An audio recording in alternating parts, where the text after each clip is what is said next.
Hey, what's going on? Hopefully everybody's having a great weekend. Hopefully everybody's getting everything done that they wanted to get done this weekend. Me for myself, um, everything's going well.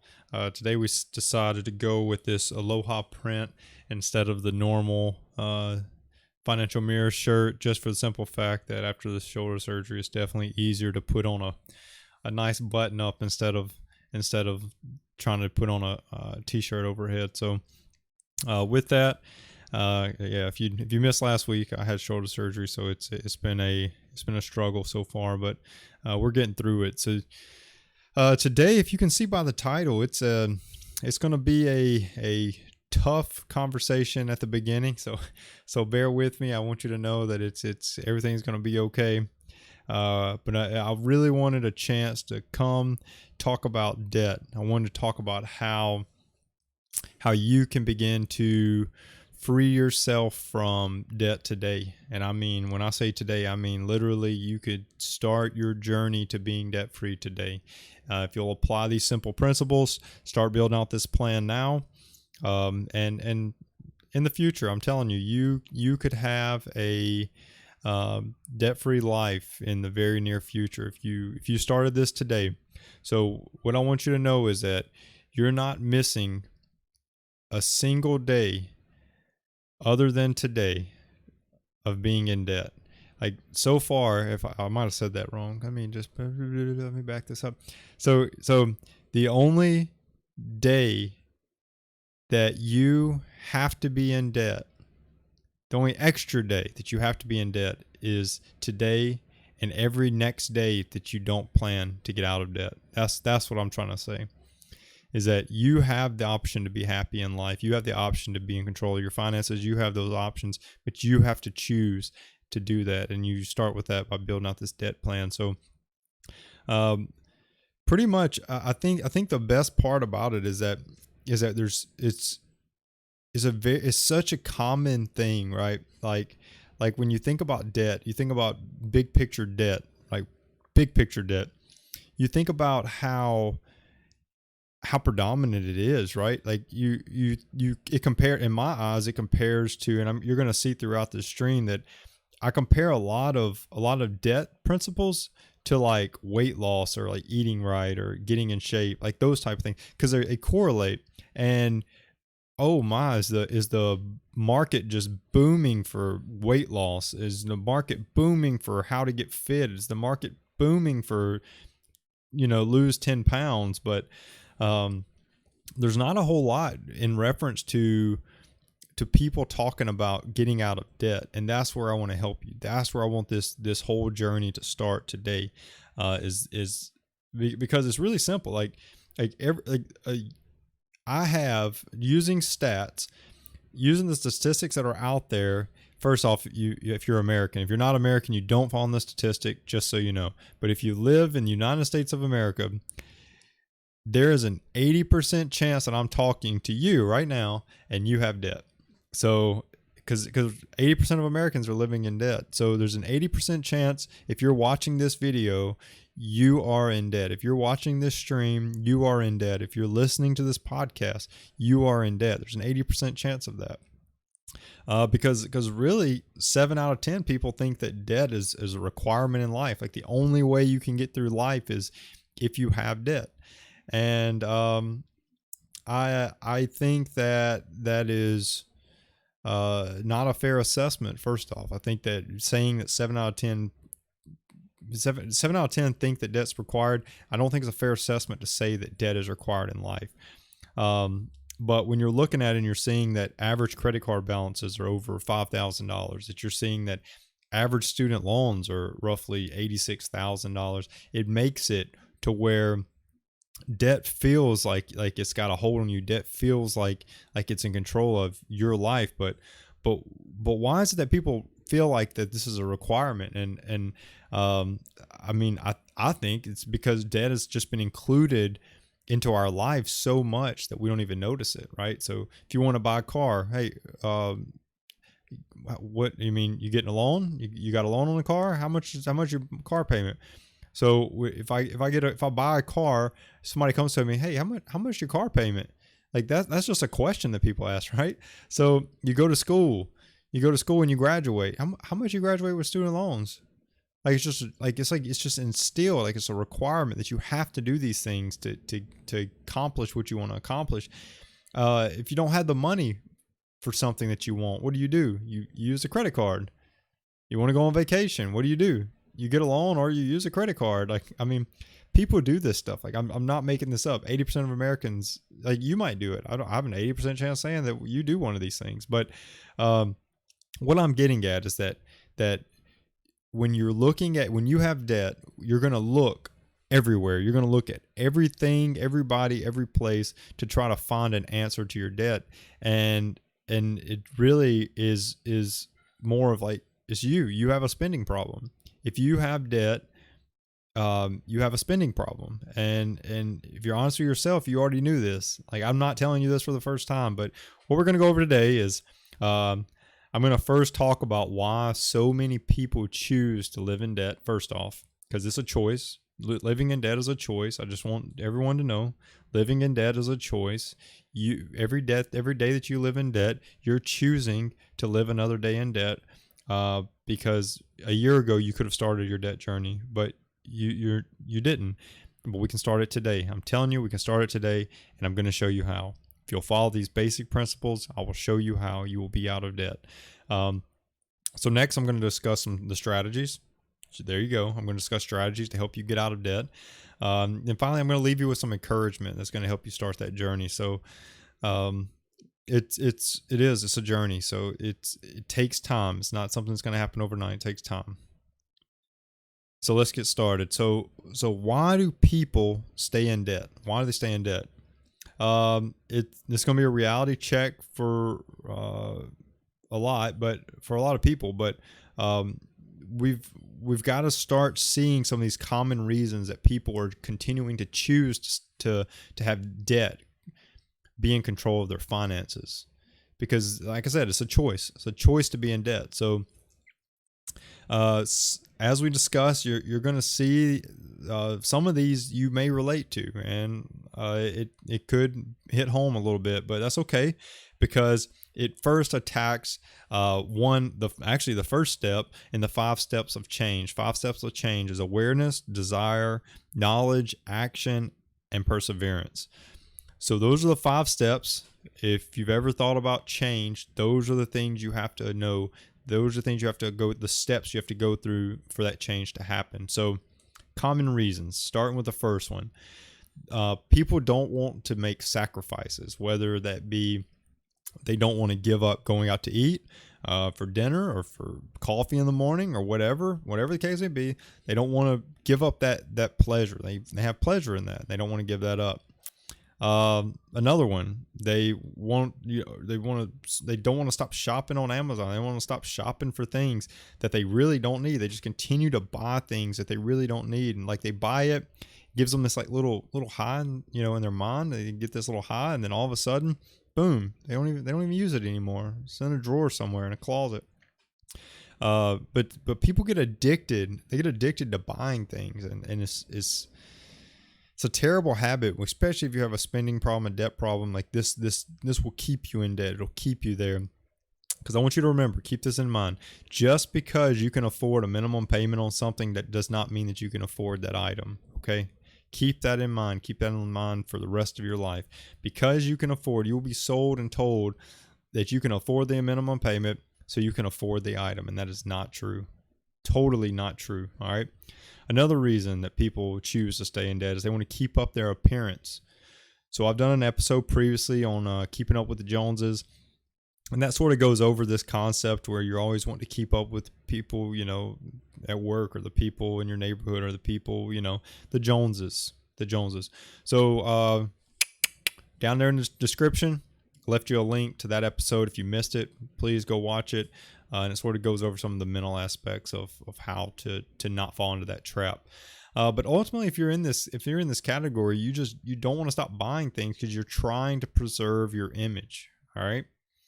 And that it's truthfully not a great place to be. So that's a big one that you've got to attack. It's a big one. I just think I had something fly my eye. Woo, we're good. Back at it. Uh, so you you want to keep up your image. You don't want people to think that you're struggling. You don't want people to think that um, that you don't have nice things. You can afford nice things. But I'll be the first to tell you that people's opinion of you does not matter. You cannot choose someone else's opinion over your happiness. So let me say it again. You cannot choose someone else's opinion of you over your happiness. You've got to be happy. You have to choose to be happy in a sense that that it doesn't matter what people think of you, but you know how you feel right now. If you're in debt, you know how you feel every day. And why would you continue to be in that mindset, that state of mind, because you want people to think positively of you. You want people to think that you have nice things, you can afford nice things, that you have money. Most people that show they have money don't have money. Okay, so if they probably don't have money. let's be honest. So that's the keeping up with the Joneses mindset right there. So here we go. You've always been in debt and you managed it so far, right? Like, I mean, I've always been in debt. I've always had this, I've always had that, I've never known what it feels like to be out of debt, and I'm doing just fine. This is a living example of what a poor mindset sounds like. When you're telling yourself that you live with a poor mindset, I'm going to do an episode on poor mindset versus wealth mindset, and you can go over that with you. But it's a poor mindset, right? And if you're in this, like, always been in debt and you've managed it so far, it probably leads you to feel like some people feel like they're defeated, like they've been in debt all this time, and they feel defeated, like debt's already killed them, like debt's already rolled them over, balled them up, put them in the grave, like they're done, like they always are going to be in debt. That's how they feel. And another one, they think that they can't get out of debt. They have this, like, sort of ties into it, but you just feel like you've been defeated, you can't get out of debt. And this is a total lie. All right. It's not always an income, right? So people want to think about, like, if I had more income, I would get out of debt. If I had more money, I could get out of debt. Well, I'll be the first to tell you, more money is not going to get you out of debt. Debt is a behavior issue. Debt is your behavior with money. Okay. So if you chose to buy something, if you chose to do something, if you chose, like, that's your choice. It's your behavior. If you go make more money and you haven't fixed that behavior, you're now just going to start to choose or to buy or to do other things with that extra money. You haven't fixed that problem. So, more income can help me pay my debt faster. That is correct. That is a valid statement. Ding, ding, ding. You did it. More income will get you out of debt faster. That is confirmed. But saying that you don't have enough income is an excuse to keep you in debt. All right. So don't use that one. That's once again not a good reason for you to continue to choose to be in debt. Oh, this one gets to me. Whew, don't get me hot in here. Getting out of debt is not your priority, and it hurts me the most to say this. I mean, it literally irks me to say this because I'm passionate about this one. Because it's like you're choosing to live life like stressed. You're choosing to live life not knowing if you're going to be able to afford your next bill that comes to the mail. Like you're choosing to live life not being free from your current finances, and that's, like, it's not a good mindset to be in. First off, it's not a good mental state to maintain. Like, it'll eventually it'll take a toll on you. I'm sure of it. You just can't feel like you're defeated every day of your life. You can't feel like you're stuck somewhere every day of your life and there's just no getting out. And it affects more than just you. It affects your spouse. If your spouse is a part of the problem, both of you are contributing together, and that's affecting your kids, right? It's affecting your future generation of family, like your kids' like what you're doing today is not only affecting you, and it's in a way, you may feel like it's your problem, but it's probably you just were never taught how to spend money. You were never taught how to manage money, and follow the financial mirror on all social media, and I will throw stuff at you that hopefully helps you get to where you can manage money, because it's not taught. It's not taught, but if it affects more than just you, and I think that's my biggest thing is that people don't see that those decisions, those behaviors that they're living with are ultimately affecting a lot of people around them. But if and this is just me being real, but if you're in debt and you haven't made a budget, you fall into this category of where getting out of debt is not your priority. You're in debt and you don't live on a budget. It's not, getting out of debt is not your priority. So if you tell me that you want to get out of debt, I would tell you that you're not making it important enough to get out of debt. Like, there's other things that are more important. Do you have a spending problem and don't have a budget? You fall into this category of where getting out of debt is not your priority. You still have a behavior of overspending, and you still have a behavior of not creating a budget. So you fall into the category of this is not a priority for you.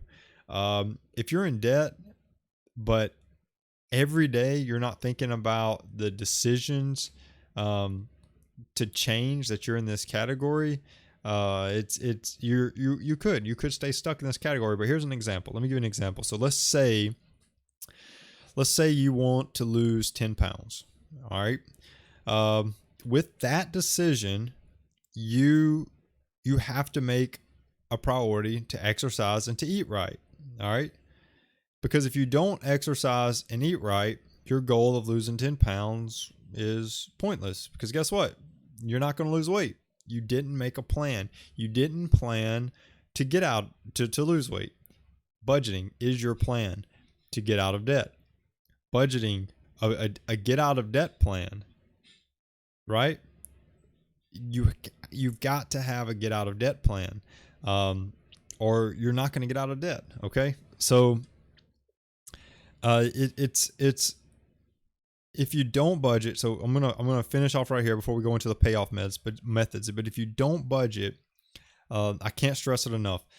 Budgeting is the answer to all of your financial problems. So if you have a financial problem, if it's a spending problem, the budget's going to identify it. If it's a gambling problem, the budget's going to identify it. If it's a you just have too many subscriptions, I guess that'd be a spending problem. But if there's something that you need to change, if there's a behavior that you need to change, the budget will show you. Because if you don't make enough money, if the budget shows you don't make enough money to cover your expenses, your budget's going to show you that where you need to cut, where you don't have enough money to afford. You have to be able to cut those, because like I said before, because you can pay a minimum payment does not mean that you can afford an item. The same way, if your expenses exceed your income, there's a lot of things inside of your expenses that need to go away. You should not continue to pay for those things because you cannot afford them. Okay. But if that goes back to it. If you're curious, if there's something like, if there's like a TV you want, if there's something you want, and if you're curious if you can afford it or not, that budget's going to tell you if you can afford it or not. All right. So I'm going to put a link in the description below, down there. And I've done a couple different videos. I'm going to put 2 down there. I'll do the 50, 30, 20 to help you. It's one of probably my favorite ways to teach people to budget, because it's very simple to set up. And then budgeting with a purpose is another video that I'm going to put down there. So it just goes over some really good budgeting outlines, budgeting guidelines. So I'll put the links down in the description. Go look at them, and that'll get you a lot of your answers on budgeting. Okay, very important that you understand that. Very important. So over to the debt payoff methods. So I'm gonna do a video tutorial type of thing on setting these up. Okay, but I'm just gonna briefly talk through this piece. Right, I'm gonna briefly talk through these 2 debt payoff methods. and then I'm gonna leave at the end a application that has received some good feedback that I've read up on, I've looked at, and I'll go over it real quick. I'm not gonna get a lot of detail on it, but I'm gonna go over it real quick. It might be something that's worth looking into. Obviously, I'm gonna go over the two debt payoff methods first. And they sort of go hand in hand together. Just a different way of attacking your debt. Okay. So first is probably the most commonly known, I guess. I would say most people have probably heard of it. Debt snowball.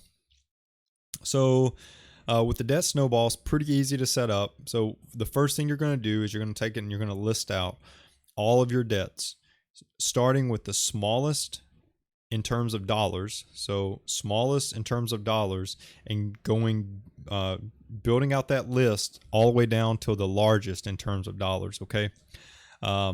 Because with the debt snowball, what you're going to do is you're going to focus on your smallest debt first. All right. And while you're paying on your smallest debt first, and this is where all this budgeting comes in. So let's say I'm going to use you have three debt items, $10, $20, and $30. All right. Minimum payment on all is $5 for simplicity. 10, 20, 30, minimum payment on all is $5. Your first debt, so listed from smallest to largest, goes 10, 20, 30. Okay. $5 minimum on all. So you're going to start by paying off the $10 debt. Let's say you can only put $1 a month towards $1 extra above the minimum payment towards that debt. This is very simplistic. So you're going to be paying $6 toward the $10 debt until that and $5 on all the rest. Okay. So you first calculate how much is it going to cost me to pay minimum payment on all of my debts. Okay. That's the first step. After you've listed out from smallest to largest, figure out all the minimum payments across all of your debt, and figure out how much it's going to cost you to pay just the minimum.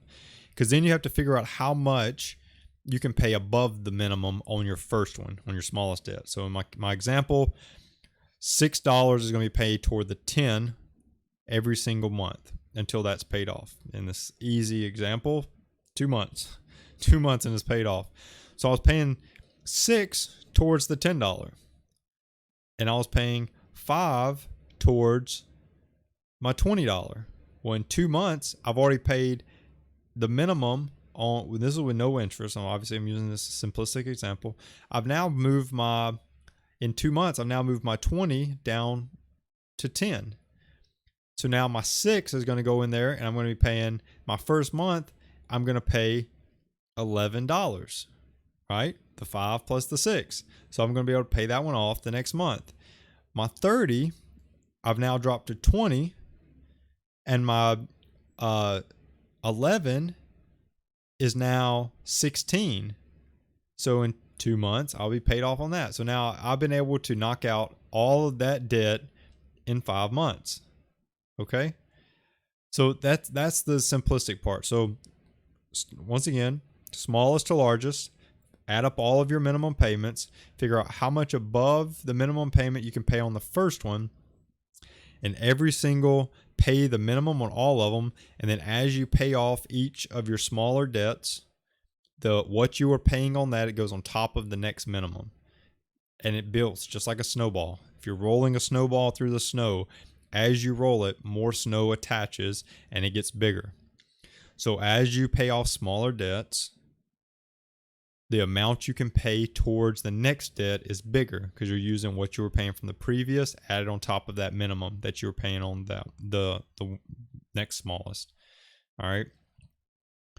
Once again, I'll go and do I'll do a walkthrough on all of these in an upcoming episode. So go ahead and start doing this. Start getting ready. Start building out all of this, and hopefully you don't wait that long. Hopefully there's many of resources out there for Debt Snowball. There's many of resources that are out there that can help you build this Debt Snowball out. But hopefully I was able to explain it pretty good.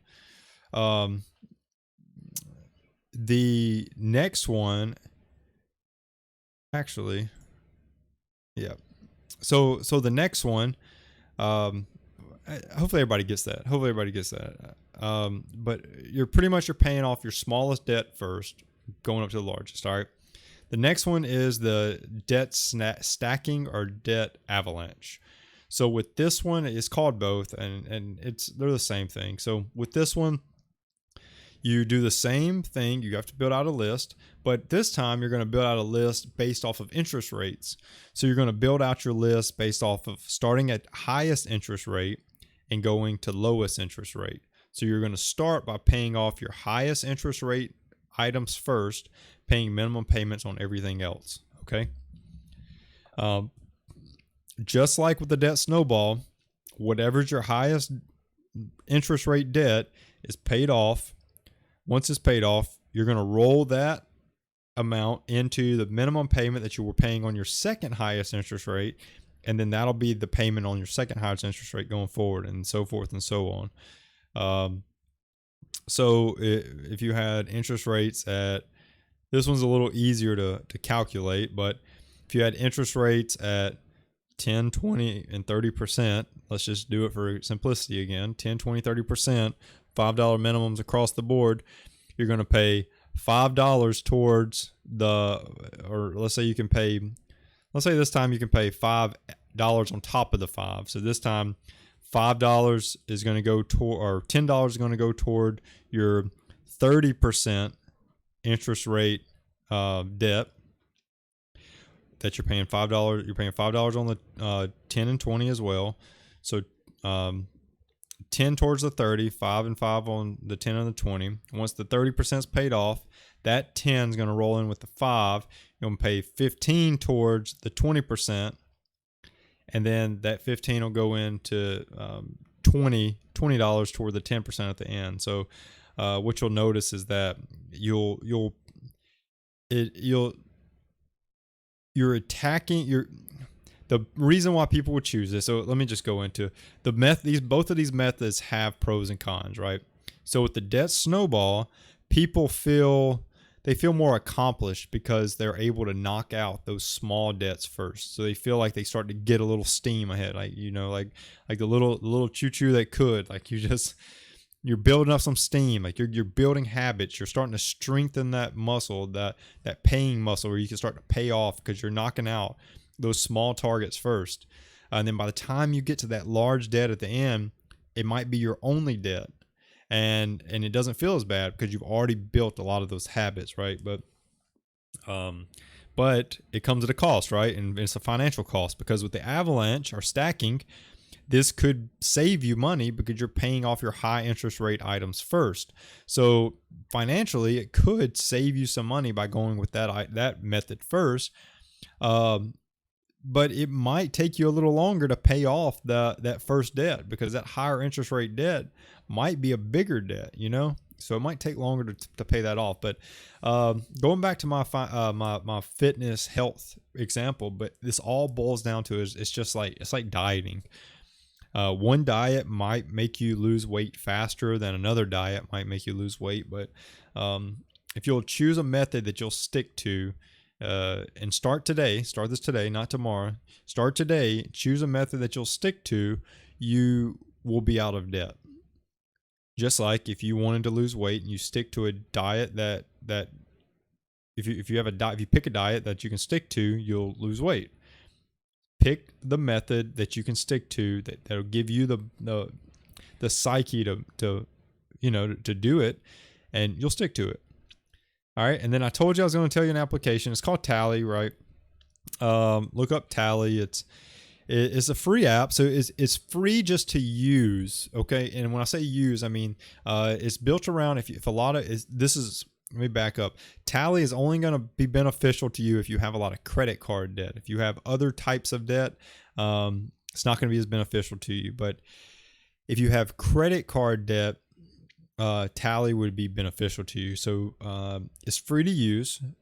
You load in all of your credit card accounts, and Tally builds out your debt stacking or debt avalanche method. It shows you which credit card debts you should attack first, based off of interest rate. And then there's another part that costs money through Tally Pays, and what they do is they pretty much open up a line of credit under your name, and they pay your all your credit. They do your debt avalanche for you practically, and you just pay them. It's practically debt consolidation, just so you know. So I don't recommend, if you're in debt, I don't recommend you sign up for another subscription. Okay, so I don't recommend that unless this is something that, once again, this is something that Tally is like, you're like, wow, like if I do that, I'll stop spending, but I'll let this start to help me build that muscle to get out of debt. Then it might be worth it. I don't know the cost. You have to look up the cost, and you're welcome to email me at info@financialmirror.org if you have personal type of things that you want to address to see if it's worth it for you. I don't mind helping you with that. So I recommend, just as the free part, open up your pull your accounts in there and just let it build out your Avalanche for you. But it's really not that hard to come up with your own Avalanche as well. So an app's not really needed. Just in today's modern times, it might be something worth looking into.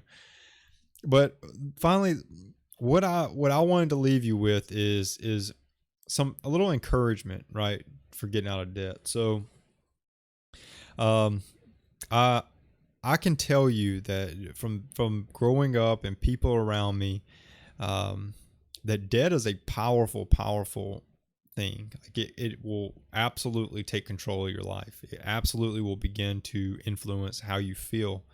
It'll influence your relationship with people, because let's say you're head over heels need money, and the people that care about you won't give it to you.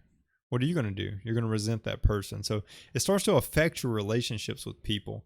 And I say this from the most sincere part of my heart, but if you can't acknowledge that you are the problem for you being in debt, you will live in debt the rest of your life.